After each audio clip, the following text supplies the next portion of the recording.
If you're about to start a business, or just started one, this video will help you avoid the costly mistakes that have almost taken my business down. Sure, you'll still make some mistakes, everybody does, but some mistakes are so expensive they can set you back years, or even kill your business before it gets going. When I started out, I was trying to figure things out just like everybody else. No roadmap, no mentor, just learning as I went. I made decisions that looked smart in the moment, but turned into massive headaches later.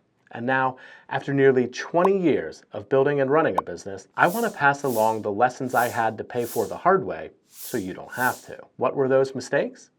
Let's start with the first. Sales does not equal profit. When I was starting out, I thought more sales automatically meant more success. If sales were coming in, I assumed the business was healthy, but I was wrong. And here's what it's really like. Imagine each sale coming in is filling a bucket with water. You're working hard, filling the bucket as fast as you can. After a while, you're feeling good about the amount of water in your bucket. But here's the thing. The bucket has holes in it, and the water is draining out practically as fast as you're pouring it in. Well, that was my business anyway. Every time I landed a big client, closed a project, or sent out the monthly invoices, it felt like we were in good shape. But between rent, payroll, software licenses, subcontractors, taxes, money leaked out almost as quickly as it came in. And here's the thing, every business's bucket will have holes. That's normal.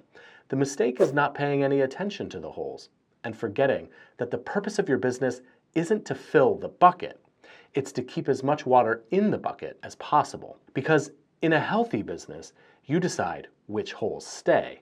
Some you patch, like wasteful spending or things you don't need, and some you shape into proper channels. Your cost of goods, your fixed expenses, your profit, your savings. That way, the water doesn't just leak out, it flows to the right places. But how do you do that? For me, it started with a simple envelope. Well, not really an actual envelope, but a metaphorical one. In the old days, some people would literally put their cash into envelopes. One for rent, one for groceries, one for savings, one for entertainment. Once the groceries envelope was empty, you stopped buying groceries until the next paycheck. You couldn't cheat without stealing from another envelope. I did this, but without actual envelopes. I just had different bank accounts for different purposes. Then, years later, I found out that there's a book that outlines this even better for businesses, and it's called Profit First. If you haven't read it, grab a copy. It's a great book if you're just starting out so you can get into this habit early. And here's how it works. Most businesses do money backward. The standard formula is sales minus expenses equals profit. But the problem is there's rarely anything left for profit. Profit First flips the formula to sales minus profit equals expenses. It sounds simple, but it changes everything because now you are focused on keeping a profit in cash instead of just looking at numbers in a report. Here are the steps. Step 1, open a separate profit account. Yes, an actual bank account. Bonus if your bank allows you to nickname it profit. Even if you haven't made a dollar yet, set it up now. Just the act of separating it creates discipline. Step 2. Decide on a percentage. Start ridiculously small, 1% of every sale. The number doesn't matter at first, the habit does. When you see that account grow, even by $10, it rewires how you think about money. Step 3, transfer profit first. Every time money comes in, move that 1% into the profit account right away. Do it the same day. No excuses. Profit gets paid before expenses. Step 4, run the business on what's left. And this is where the accountability kicks in. If you only have $990 left after pulling 10 for profit, then you only have $990 to spend. It forces you to question every expense and cut waste automatically. Step 5, build discipline and increase over time. Protect that profit account. You never steal from it to pay your bills.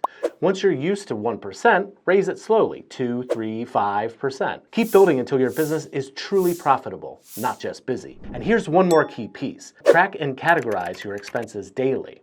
Most owners just feel like the money is fine until tax season slaps them in the face. And you can't run on feelings. That awareness will quickly show you expenses that can be cut. And just by paying attention to your money, it will grow. If you want a simple guide that walks you through setting this up step by step, I've got a free resource linked below. Getting profit under control was a game changer, for sure. But then I made another mistake, one that felt safe at the time but turned out to be even riskier than chasing revenue. No whales allowed. One of the biggest mistakes I've ever made, which on the surface felt incredibly safe, was taking every project available from a single client until they dominated our revenue. At first it seemed great. Reliable income, consistent work, reduced sales efforts. And for years I told myself this was stability. But here's the truth. I had built my business like a stool with only one leg. As long as that leg held, I could sit comfortably. But the moment it cracked, the whole thing came crashing down. And eventually, it did. Turns out, this is an extremely common problem that service-based businesses face.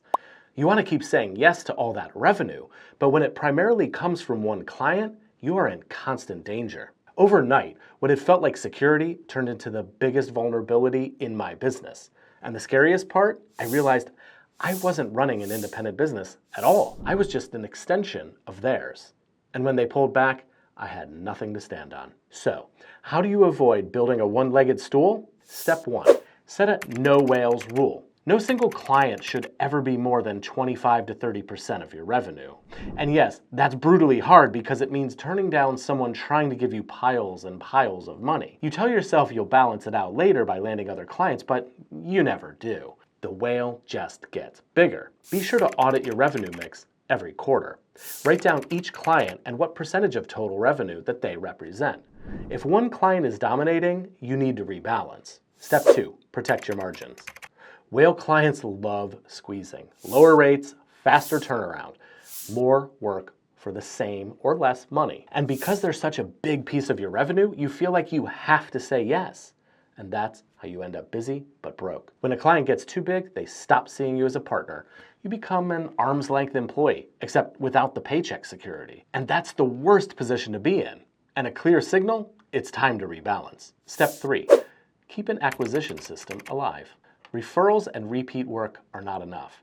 You need a steady way of bringing in clients. A pipeline of small fish means you're not begging the whale to keep you alive. That's exactly why we build brand-first acquisition systems. So you're not just chasing random work. You've got a predictable way of attracting the right clients consistently. Real stability comes from balance.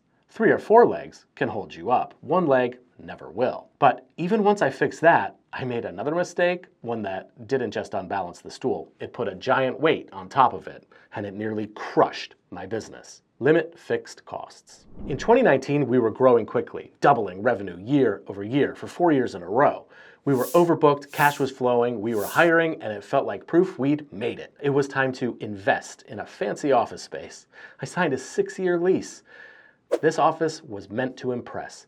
It sat above a nice restaurant so we could bring clients in, sign a deal, and then take them out to celebrate. Then, less than 6 months after moving in, COVID hit. Overnight, the office went from a growth move to an anchor around our neck. We didn't need it.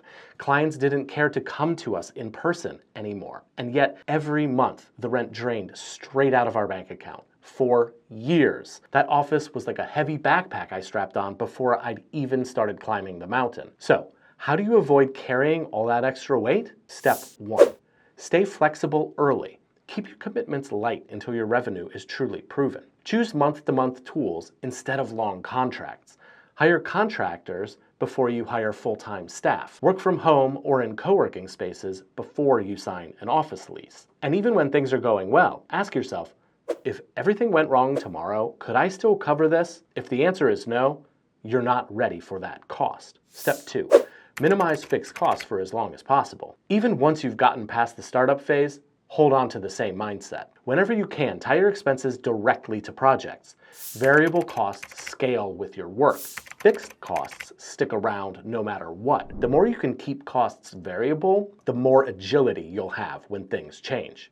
It's flexibility that keeps you alive, not flashy commitments. Step 3, invest in revenue engines first. If you're going to spend money, make sure it's on things that bring clients in the door and keep them coming back. That means building a strong brand, setting up a reliable marketing system, or improving on how you deliver for your clients. Those are the investments that compound. They create growth instead of draining your account month after month. So those were 3 of the biggest mistakes I've made. so far. I won't repeat them if you don't. And to help you avoid these mistakes, as well as plenty of others, I've linked a free resource below to help you get started the right way. It walks you through everything you need to get your brand off the ground.